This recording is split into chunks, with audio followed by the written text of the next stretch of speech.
हो।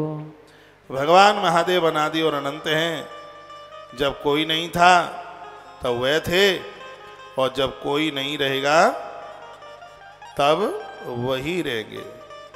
वही तो ऐसे भगवान शिव के चरणों में हम और आप बंदन प्रणाम करते हैं, जिनकी सत्ता अनादि और अनंत है। भगवान की आंख में आंसू आ गए। भगवान नारायण तो रो पड़े, कहा हमने बहुत बड़ी गलती कर दी और हम इस स्तंभ का पता लगाने के लिए आ गए जो भगवान ही निर्गुण में है। तो भगवान नारायण को बड़ी शर्मिंदगी हुई और उसी समय वो वापस लौट आए। भगवान से प्रतीक्षा में थे। भगवान शंकर के पास आए, भोलेनाथ को वंदन प्रणाम किया। शंकर जी ने कहा अच्छा पता लगा करके आ गए क्या इस स्तंभ का। नारायण की आंख में आंसू थे। उन्होंने कहा भगवान, अरे अंत तो उसका होगा जिसका आरंभ हो। आप अनादि हैं, आप अनंत हैं। ये लीला भगवान ये आपकी है। शंकर जी ने नारायण को उठाकर अपने कंठ से लगा लिया। उसके तत्पश्चात अब ब्रह्मा जी क्या सोचने लगे। ब्रह्मा जी ने अपने मन में विचार किया कि इस स्तंभ का पता तो लगेगा नहीं, क्या करें। सोचा कि हम झूठ बोल देंगे, जाके कह देंगे कि हम पता लगा के आ गए। वो कौन सा यहाँ देखने के लिए आने वाले। फिर सोचा कि कोई एक गवाहीकार हो जाता तो बड़ा अच्छा होता। तो एक केतकी का फूल दिखाई दिया, लिखा है ददर्श केतकी पुष्पम किंचित विक्षत अद्भुतम। केतकी, दूसरे शब्दों जिसे केवड़ा कहते हैं। तो केतकी का फूल दिखाई दिया। केतकी के फूल से कहा कि यदि तुम हमारी गवाही दे दो और ये कह दो कि हम स्तंभ के ऊपर ही रखे थे, ब्रह्मा वहीं से हमें लेकर के आए हैं, तो हम आपकी पूजा और ज्यादा बढ़वा देंगे। ये तुम्हें बोल देना है। केतकी फूल उसके लिए राजी। ब्रह्मा जी ने उसको बिल्कुल तैयार कर लिया और लेकर के वो आ गए और भगवान नारायण के सन्मुख, भगवान महादेव के सन्मुख ब्रह्मा जी आकर के खड़े हो गए।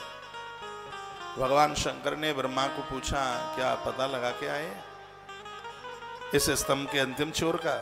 कहा हाँ बिल्कुल, हम पता लगा के आए। शंकर जी को इतना क्रोध आ गया जब ब्रह्मा जी झूठ बोले, तो उस क्रोध में से एक रूप प्रकट हो गया जिसका नाम है भैरव। ये भैरवनाथ है, वो इसी प्रसंग में प्रकट हुए। जब ब्रह्मा जी के ऊपर भगवान महादेव को क्रोध आया तो उस क्रोध में से एक रूप प्रकट हो गया। उसी को हम बाबा भैरवनाथ के नाम से जानते हैं। और इतना क्रोध आया कि भैरव ने ब्रह्मा जिस मुख से झूठ बोले थे उस मस्तिष्क का सिरच्छेदन कर दिया। जैसे ही सिरच्छेदन किया तो उछल करके वो ब्रह्मा जी का मस्तिष्क महादेव के हाथ से चिपक गया।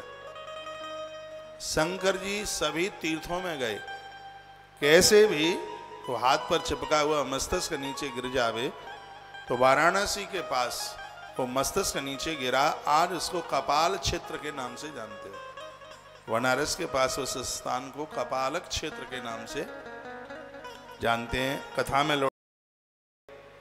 भगवान महादेव इतने रुष्ट हो गए, ब्रह्मा जी को शीघ्र ही श्राप दे दिया। कहा तुम झूठ बोले, मेरा श्राप है कि धरती पर कहीं तुम्हारे मंदिर नहीं होंगे, कहीं भी तुम्हारे मंदिर नहीं होंगे धरती पर। मेरा श्राप है, तुम झूठ बोले हो, तुमने बहुत बड़ी गलती की है। केतकी फूल को भी श्राप दिया। कहा पूजा में तुम्हें नहीं लिया जाएगा। यदि पूजा में तुम्हें लेके देवों के ऊपर चढ़ाया गया तो घोर गरीबी चल करके आ जाएगी, संपत्ति का नाश हो जाएगा। मैं निवेदन करता हूं कि देवी देवताओं को जल में इत्र मिलाकर के स्नान कराइए। उसका बहुत बड़ा पुण्य है, कर्मकांड में बड़ा उसका प्रभाव है। लेकिन याद रखे उसमें इत्र है वो केवड़े का ना हो, क्योंकि केतकी को श्राप दे दिया ना महादेव ने। उन्होंने कहा पूजा में तुम्हें स्वीकार नहीं किया जाएगा, कह दिया। नारायण को कहा तुम सच बोले हैं, हे नारायण, सत्य के समान कोई दूसरा धर्म नहीं होता। ये भगवान शंकर के शब्द हैं। कहा सत्य के समान कोई धर्म नहीं होता। गोस्वामी जी ने भी लिखा, धर्म न दूसरे सत्य समान,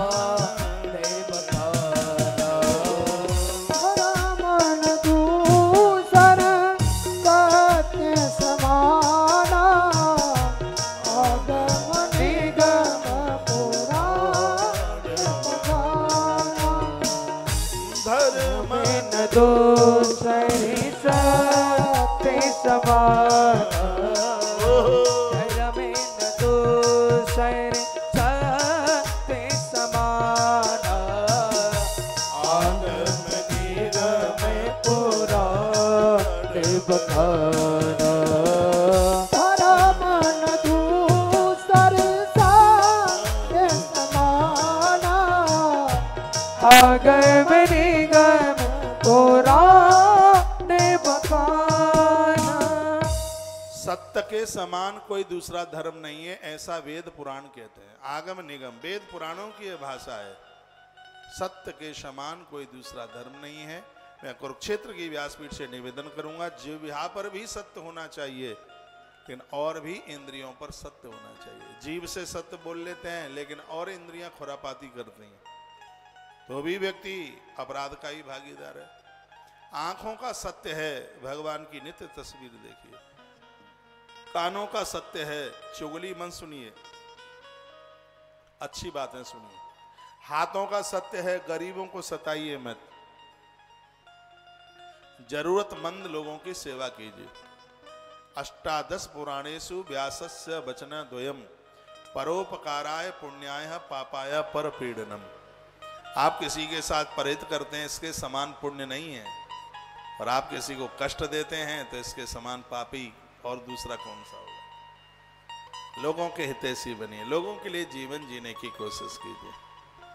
कल मैंने यहां व्यासपीठ से कोई बात बोली कि यदि आपकी जन्म पत्री में मंगल दोष है तो ये मेरा अनुभव बोल रहा है। जो पुराण की बात होती है मैं वो आपको बोलता हूं, जो मेरा हृदय बोलता है वो मैं आपको बोलता हूं।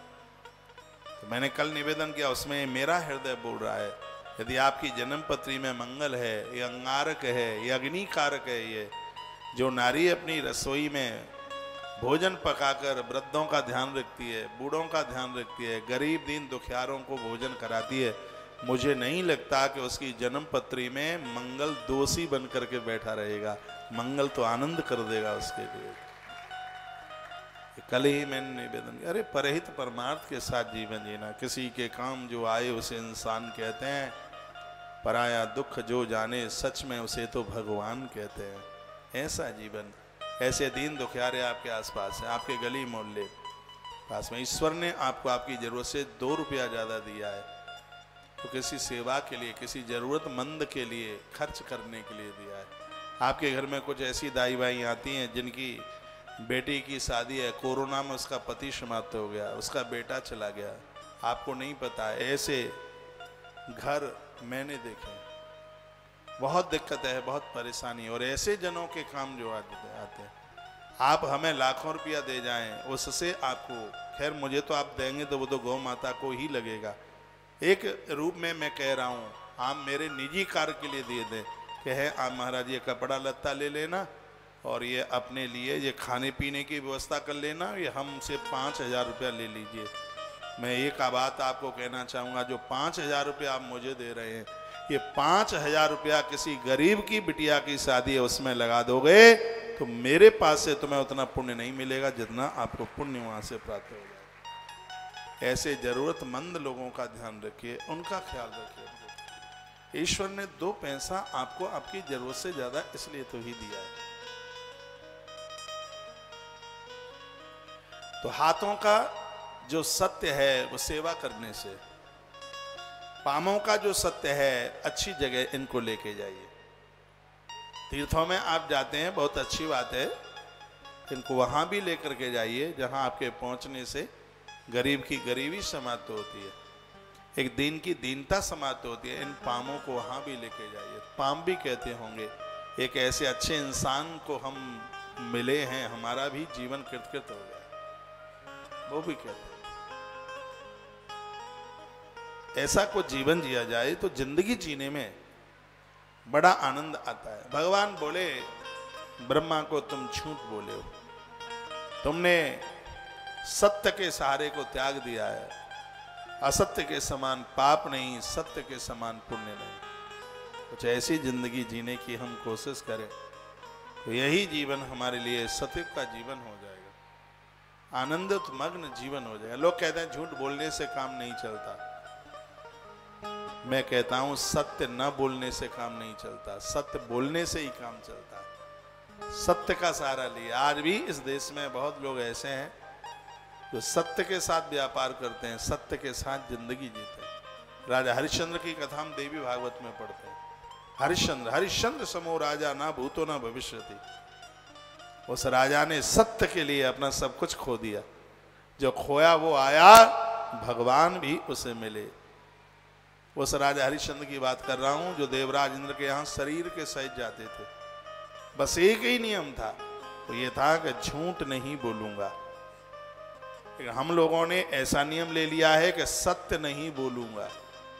वो तो कहते थे, एक चौपाई आती है रामायण में, रघुकुल रीत सदा चले आई, प्राण जाए वर वचन न जाए। रघुकुल की रीति है प्राण चले जाए लेकिन वचन को झूठा नहीं होने देंगे। लेकिन हमारी रीति यही चले आई, क्या वचन जाए पर प्राण न जाए। अरे मुंह से जो कह दिया वो परिपक्व होना चाहिए। कल मुझे किसी टीवी चैनल वाले का फोन था, मन खुश हो गया जब उन्होंने किसी साधु की बात करी। कहा महाराज जी वो फलाना महात्मा है, वो इतना बढ़िया, वो बात का धनी है, नुकसान कितना भी हो जाए लेकिन वो अपने बात को नहीं बिगड़ने देते। मैं कह रहा था हाँ, दांत भी उनके ही सुंदर लगते हैं जिनकी बात में सत्यता है।